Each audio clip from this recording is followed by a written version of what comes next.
আসসালামু আলাইকুম সুপ্রিয় শিক্ষার্থী, কেমন আছো তোমরা? আশা করছি স্বাস্থ্যবিধি মেনে ঘরে আছো এবং ভালো আছো। আমিও ভালো আছি। ন্যাশনাল কলেজের অনলাইন ভিত্তিক ক্লাসের ধারাবাহিকতায় আজকে আমি তোমাদের সাথে আলোচনায় আছি বাংলা দ্বিতীয় পত্র, বাংলা বানানের নিয়ম ক্লাসের দ্বিতীয় ক্লাসে। এর আগে আমি তোমাদের একটি ক্লাস দিয়েছিলাম, সেটা ছিল বাংলা বানানের নিয়মের প্রথম ক্লাস, এবং সেখানে আমি বাংলা বানানের নিয়ম এবং তৎসম শব্দের বানানের নিয়ম নিয়ে আলোচনা করেছিলাম। আজকে আমি তোমাদের সাথে রস্বই ইকার বানানের নিয়ম নিয়ে আলোচনা করব।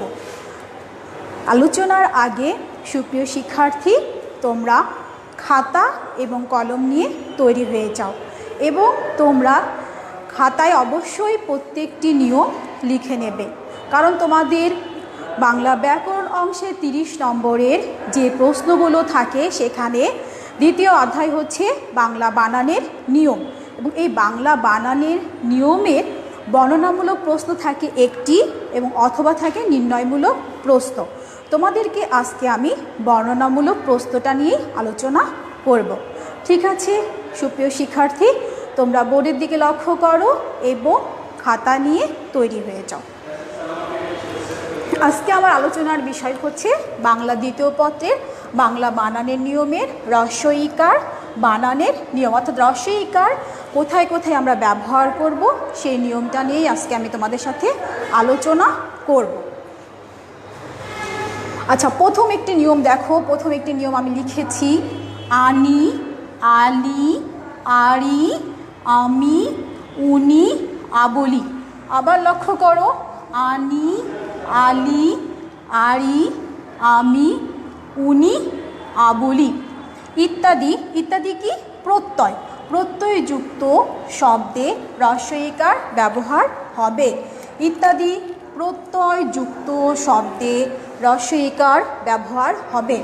আবার লক্ষ্য করো আনি, আলি, আড়ি, আমি, উনি, আবলি ইত্যাদি প্রত্যয়যুক্ত শব্দে রস্বই ইকার ব্যবহার হবে। যেমন দেখো কি আনি, আনি দিয়ে কী হচ্ছে? কুরানি, উরানি, কুরানি, উরানি। আমি যখন কুরানি লিখছি কুরআনি, কুরআনি, উরানি, এখানে কি হচ্ছে? রস্বই ইকার চলে এসেছে। আলি, আলি দিয়ে কী হচ্ছে? মিতালি, সোনালি, মিতালি, সোনালি। অনেক সময় দেখা যায় যে তোমরা কি করো, ভুল করে সোনালি শব্দের বানানটা লিখে ফেলো কি দীর্ঘ ইকার দিয়ে, কিন্তু এখানে দীর্ঘ ইকার হবে না, এখানে হবে রস্বই ইকার। মিতালি, সোনালি, এখানে অবশ্যই রস্বই ইকার দিয়ে লিখতে হবে। আড়ি শব্দের বানানে যাও, দেখো আড়িতে আছে কি? মাঝারি, মাঝারি এখানে কী দিয়ে লিখেছি? রস্বই ইকার দিয়ে লিখেছি। কাটারি, কাটারিও দিয়েও হলো রস্বই ইকার দিয়ে লিখেছি। আমি, আমিতে দেখো পাগলামি, পাগল যোগ আমি, পাগলামি, পাগলামি। ইতরামি, ইতর যোগ আমি, ইতরামি, এখানেও কিন্তু রস্বই ইকার, এখানেও রস্বই ইকার দিয়ে লিখেছি। উনিতে দেখো নাচুনি, কাদুনি। আমি যখন নাচুনি শব্দটা উচ্চারণ করছি এখানেও কিন্তু নাচ উনি, এখানে নাচুনি শব্দের মধ্যে আসছে কি? রস্বই ইকার। কা দু নি, কা দু নি, এখানেও আসছে কি? রস্বই ইকার। আবলি দেখো আবলি, সূত্রাবলি, দৃশ্যাবলি। সূত্রাবলি এবং দৃশ্যাবলি, আমি যখন সূত্রাবলি উচ্চারণ করছি তখন সেখানে কি? আবলি, সূত্রাবলি, আবলি শব্দটা আসছে এবং এখানেও কি হচ্ছে? রস্বই ইকার ব্যবহার করতে হচ্ছে। দৃশ্যাবলিতেও দেখো যে এখানেও রস্বই ইকার ব্যবহার করতে হচ্ছে। আমি যখন উচ্চারণ করছি দৃশ্যাবলি তখন আবলি শব্দটা আসছে এবং এখানেও রস্বই ইকার ব্যবহার করতে হচ্ছে। আবার নিয়মটা একটু আমরা দেখি, দেখো আনি, আলি, আড়ি, আমি, উনি, আবলি। কি বলছে এখানে? আনি, আলি, আড়ি, আমি, উনি, আবলি ইত্যাদি কি যুক্ত শব্দে? প্রত্যয়যুক্ত শব্দে রস্বই ইকার ব্যবহার হবে। এই হচ্ছে রস্বই ইকার ব্যবহারের 1 নম্বর নিয়ম। তোমরা, আমি দ্বিতীয় নিয়মে যাচ্ছি, তোমরা প্রথম নিয়মটা খাতায় লিখে ফেলো। দ্বিতীয় নিয়ম দেখো ই কারান্ত, ই কারান্ত বিশেষণ বাচক পদের শেষে, বিশেষণ বাচক পদ, ই কারান্ত বিশেষণ বাচক পদের শেষে। আচ্ছা, বিশেষণ মানে কি? আমরা তো জানি যে বিশেষণ হচ্ছে কি? বিশেষণ হচ্ছে বিশেষ্য এবং সর্বনামের দোষ, গুণ, পরিমাপ, পরিমাণ ইত্যাদি যে বোঝায় সেটাই হচ্ছে বিশেষণবাচক পদ। আচ্ছা, ই কারান্ত বিশেষণবাচক পদের শেষে তা, তা এবং তয় ব ফলা, তা এবং তয় ব ফলা প্রত্যয় যুক্ত হয়ে বিশেষ্য পদে পরিণত হয়। কোন পদে পরিণত হয়েছে? বিশেষ্য পদে পরিণত হয়। তখন কি হচ্ছে? তখন পদ পরিবর্তনের সাথে সাথে রস্বইকার ব্যবহার হয়। পদ পরিবর্তন হয়ে যাওয়ার সাথে সাথে কী হচ্ছে? রস্বইকার ব্যবহার হচ্ছে। যেমন দেখো, উপকারী, উপকারী কি আছে? দীর্ঘিকার দিয়ে লেখা আছে। আমি যদি এখানে তায়ের সাথে যুক্ত করি তখন কি হয়ে যাবে? উপকারিতা, উপকারিতা। সহযোগিতাও তদ্রূপ, সহযোগিতা। কৃতিত্ব, এখানে দেখো যে তা দিয়ে হলো কি?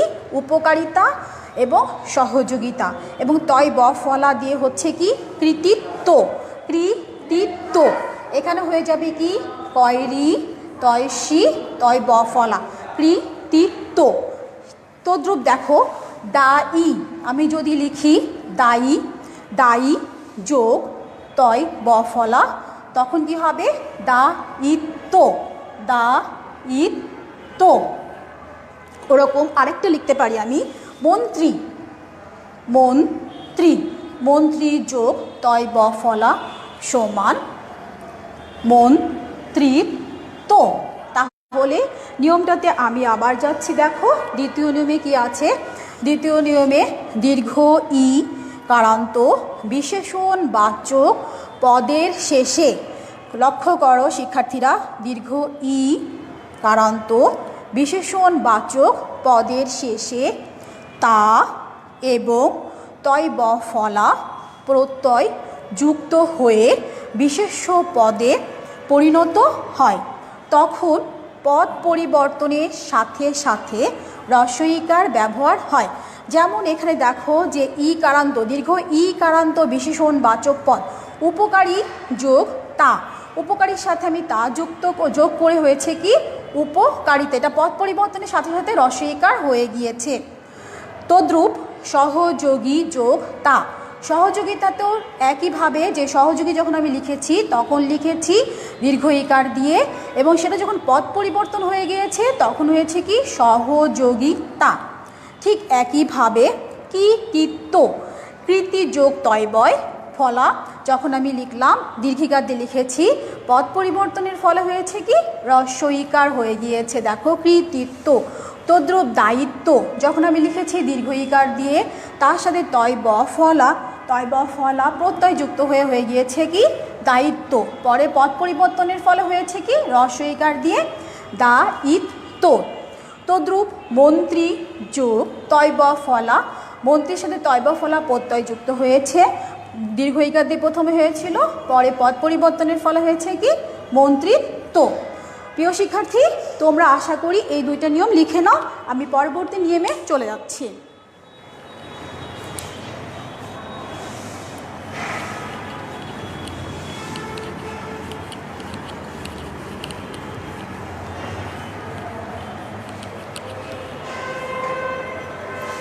নিয়ম 3,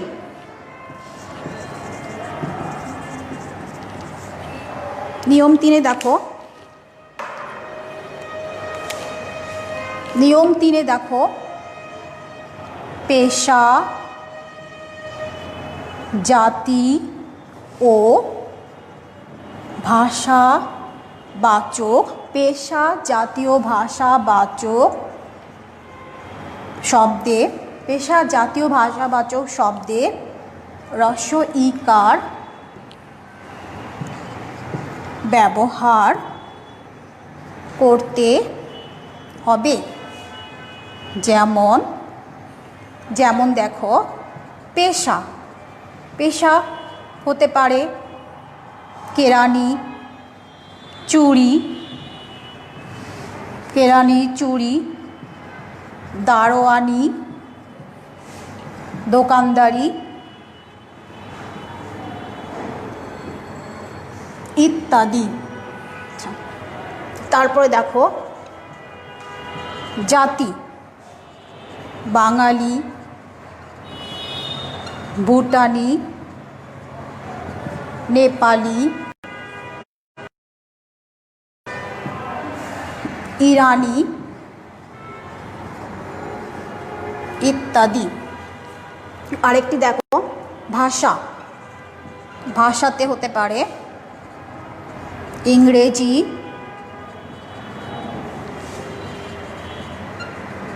জাপানি, হিন্দি। আচ্ছা, 3 নম্বর নিয়মটা রস্বইকার বানানের ক্ষেত্রে 3 নম্বর নিয়মটা শিক্ষার্থীরা লক্ষ্য করো। কি কি বলা হচ্ছে এখানে? পেশা, জাতি ও ভাষাবাচক। তাহলে কি কি বলা হচ্ছে? পেশা, জাতি ও ভাষাবাচক শব্দে রস্বইকার ব্যবহার করতে হবে। পেশা, জাতি ও ভাষাবাচক শব্দে রস্বইকার ব্যবহার করতে হবে।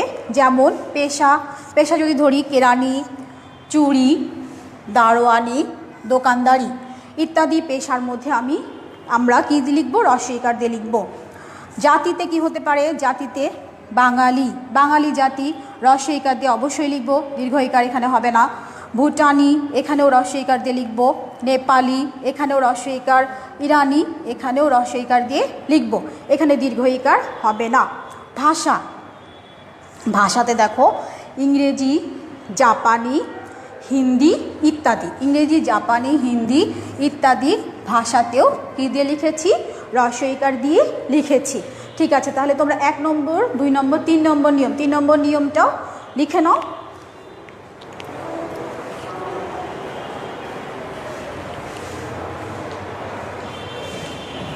আচ্ছা, এবার আমরা যাই 4 নম্বর নিয়মে।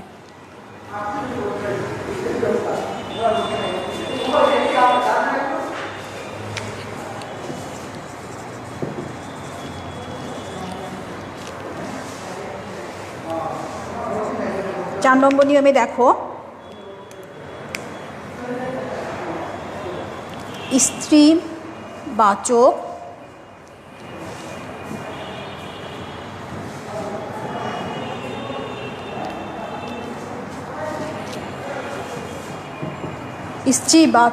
অতৎসম শব্দে রস্বইকার ব্যবহার করতে হবে।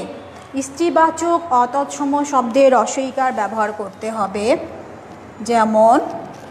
যেমন দেখো দাদি, নানি, চাচি, মামি, মাসি, পিসি ইত্যাদি। 4 নম্বর নিয়মে কি দেখা যাচ্ছে? 4 নম্বর নিয়মে দেখা যাচ্ছে যে স্ত্রীবাচক অতৎসম শব্দে রস্বইকার ব্যবহার করতে হবে। যেমন দাদি, নানি, চাচি, মামি, মাসি, পিসি ইত্যাদি। তাহলে স্ত্রীবাচক অতৎসম শব্দে রস্বইকার ব্যবহার করতে হবে। যেমন দাদি, নানি, চাচি, মামি, মাসি, পিসি ইত্যাদি। এই হলো 4 নম্বর নিয়ম। আচ্ছা, এবার আমি যাই 5 নম্বর নিয়মে।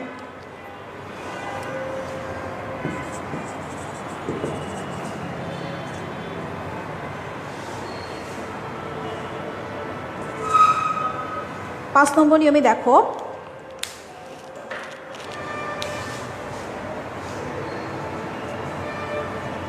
প্রাণীবাচক শব্দে রস্বইকার ব্যবহার করতে হবে। প্রাণীবাচক শব্দে রস্বইকার ব্যবহার করতে হবে। যেমন বুলবুলি একটা পাখির নাম, বুলবুলি, হাতি ইত্যাদি। আরও আছে কিন্তু সংক্ষেপে দিচ্ছি। বুলবুলি, হাতি ইত্যাদি। তাহলে নিয়ম 5 হচ্ছে কি, প্রাণীবাচক শব্দে রস্বইকার ব্যবহার করতে হবে। কীবাচক শব্দে? প্রাণীবাচক শব্দে রস্বইকার ব্যবহার করতে হবে। 5 নম্বর নিয়ম হচ্ছে প্রাণীবাচক শব্দে রস্বইকার ব্যবহার করতে হবে। যেমন প্রাণীবাচক হচ্ছে বুলবুলি, হাতি। আগে তোমরা অনেক সময় হাতি দীর্ঘইকার দিয়ে লিখতে, কিন্তু এটা দীর্ঘইকার দিয়ে হবে না, এটা রস্বইকার দিয়ে লিখতে হবে।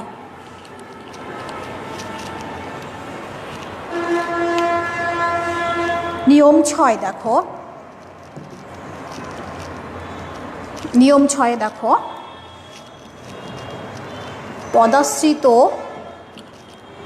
পদাশ্রিত নির্দেশকটিতে রস্বইকার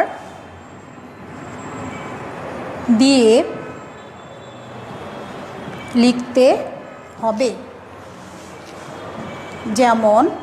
যেমন দেখো,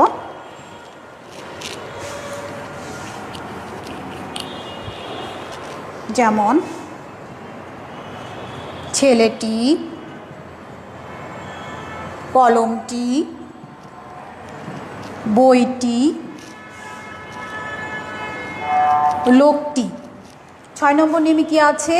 6 নম্বর নিয়মে শিক্ষার্থীরা লক্ষ্য করো, পদাশ্রিত নির্দেশকটিতে রস্বইকার দিয়ে লিখতে হবে। যেমন ছেলেটি, কলমটি, বইটি, লোকটি।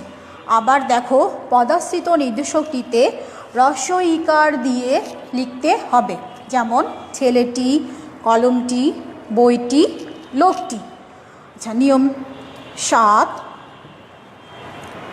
নিয়ম 7-এ দেখো, সংখ্যাবাচক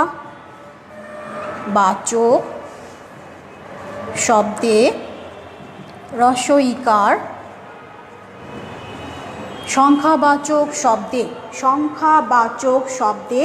রস্বইকার দিয়ে লিখতে হবে। যেমন দেখো, 30, 40, কোটি। আমরা এখানে দীর্ঘইকার দিয়ে কখনোই লিখতে পারবো না, এখানে লিখতে হবে কি, রস্বইকার দিয়ে। নিয়ম 7-এ দেখো যে সংখ্যাবাচক শব্দে রস্বইকার দিয়ে লিখতে হবে। যেমন 30, 40, কোটি। শিক্ষার্থীরা তোমরা এই নিয়মগুলো খুব দ্রুত খাতায় লিখে নাও। শিক্ষার্থীরা তোমরা দ্রুত খাতায় লিখে নাও। আর আজকে আমার সাথে যারা যারা যুক্ত হয়েছো তোমাদের সকলকেই আমি অভিনন্দন জানাচ্ছি এবং খুশি হচ্ছি, কারণ তোমরা আমাদের সাথে আমাদের ক্লাসগুলো দেখছো, এই জন্য আমি অনেক খুশি। তোমরা নিয়মগুলো একটু দ্রুত লিখো, নিয়মগুলো দ্রুত লিখে নাও। এর পরবর্তী নিয়মে আমি চলে যাব।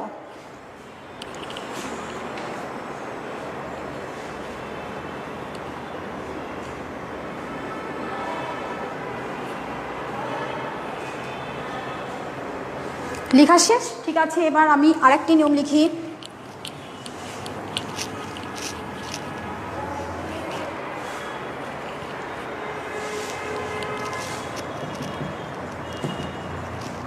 নিয়ম 8 দেখো, দ্বিরুক্ত শব্দে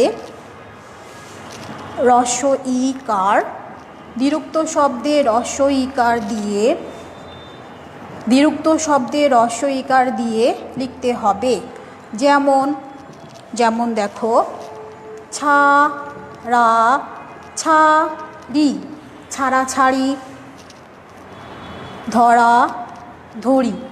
ছাড়াছাড়ি, ধরাধরি ইত্যাদি। দ্বিরুক্ত শব্দে রস্বইকার দিয়ে, দ্বিরুক্ত মানে হচ্ছে 2 বার ব্যবহার করা হয়েছে, এই শব্দগুলো তোমার রস্বইকার দিয়ে লিখতে হবে। যেমন ছাড়াছাড়ি, দেখো 2 বার ব্যবহার হয়েছে, ছাড়াছাড়ি। ধরা, তদ্রূপ ধরাধরি। দ্বিরুক্ত শব্দে রস্বইকার দিয়ে লিখতে হবে।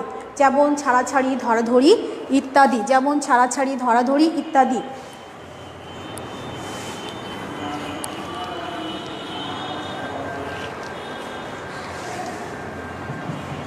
নিয়ম সর্বশেষ, নিয়ম 9,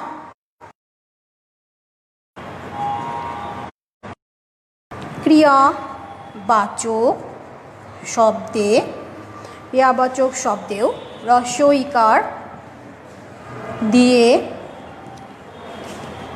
দিয়ে লিখতে হবে। কী দিয়ে লিখতে হবে? হ্রস্ব ইকার দিয়ে। যেমন যেমন দেখো, খাচ্ছি, খাচ্ছি, খাচ্ছি, পড়ছি, পড়ছি, লিখছি। যেমন আমি লিখছি, বোর্ডে আমি লিখছি, এখানে হচ্ছে কি হ্রস্ব ইকার দিয়ে লিখছি। তাহলে নিয়ম 9 কি হচ্ছে? ক্রিয়াবাচক শব্দে, কি বাচক শব্দে? ক্রিয়া। ক্রিয়া মানে কি? কাজ। ক্রিয়া মানে হচ্ছে এক কথাই হচ্ছে কাজ করা, কোনো কিছু করা, যাওয়া, হওয়া, খাওয়া ইত্যাদি হচ্ছে ক্রিয়া। তাহলে ক্রিয়াবাচক শব্দে হ্রস্ব ইকার দিয়ে লিখতে হবে। যেমন খাচ্ছি, পড়ছি, পড়ছি, লিখছি। আমি আবারও বলছি, ক্রিয়াবাচক শব্দে হ্রস্ব ইকার দিয়ে লিখতে হবে। যেমন খাচ্ছি, পড়ছি, পড়ছি, লিখছি ইত্যাদি। খাচ্ছি, পড়ছি, করছি, লিখছি ইত্যাদি। আচ্ছা, সুপ্রিয় শিক্ষার্থী বন্ধুরা, দেখো এখানে তোমাদের বাংলা দ্বিতীয় পত্রের যে বাংলা বানানের নিয়ম এবং আজকের আলোচনার বিষয় কী ছিল? ইকার, হ্রস্ব ইকার বানানের নিয়ম। আচ্ছা, এখানে প্রশ্নটা যেভাবে আসতে পারে,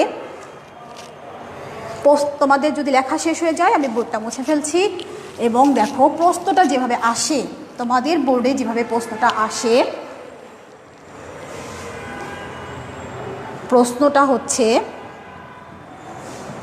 প্রশ্নটা এভাবে আসে: বাংলা একাডেমি প্রণীত, বাংলা একাডেমি প্রমিত বাংলা বানানের নিয়ম অনুসারে হ্রস্ব ইকার ব্যবহারের যে কোনো হ্রস্ব ইকার ব্যবহারের যে কোনো 5টি নিয়ম লেখো। বাংলা একাডেমি প্রমিত বাংলা বানানের নিয়মানুসারে হ্রস্ব ইকার ব্যবহারের যে কোনো 5টি নিয়ম লেখো। আচ্ছা, আমি তোমাদের এখানে 5টি নিয়মের থেকেও বেশি নিয়ম লিখে দিয়েছি, কারণ অনেক সময় কি হয়, আমরা যদি মানে ধরে ধরে শুধু 5টি নিয়ম মুখস্থ করি বা 5টি নিয়ম আত্মস্থ করি বা 5টি নিয়মকে জানি, তাহলে তো হবে না। আমাদের অনেকগুলো নিয়ম জানতে হবে এবং পরীক্ষার খাতায় তোমাদের প্রশ্ন আসে যে 5টি নিয়ম লিখো, কারণ এর নম্বর হচ্ছে 5।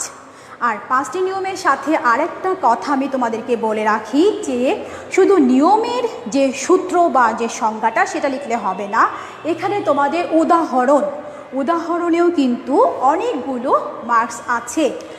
বাংলা একাডেমি প্রমিত বাংলা বানানের নিয়ম অনুসারে হ্রস্ব ইকার ব্যবহারে যে কোনো 5টি নিয়ম লেখো। আচ্ছা, 5টি নিয়ম লেখো, কিন্তু এখানে একটি জিনিস আমি যোগ করে দিচ্ছি, সেটি হচ্ছে উদাহরণ সহ। এ কারণে যে উদাহরণগুলো কিন্তু অবশ্যই লিখতে হবে।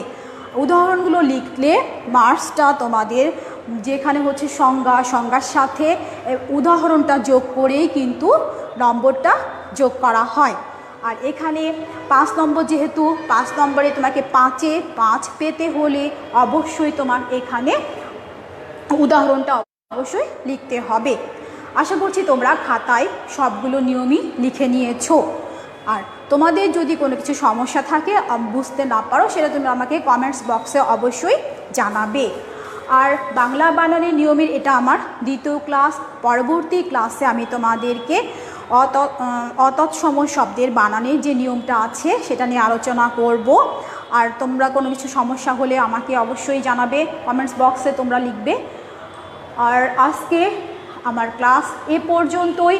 আশা করি তোমরা বুঝতে পেরেছো, এবং আমি আবারও বলছি তোমরা ভালো থাকো, সুস্থ থাকো, আমাদের ক্লাসগুলো দেখো। আল্লাহ হাফেজ।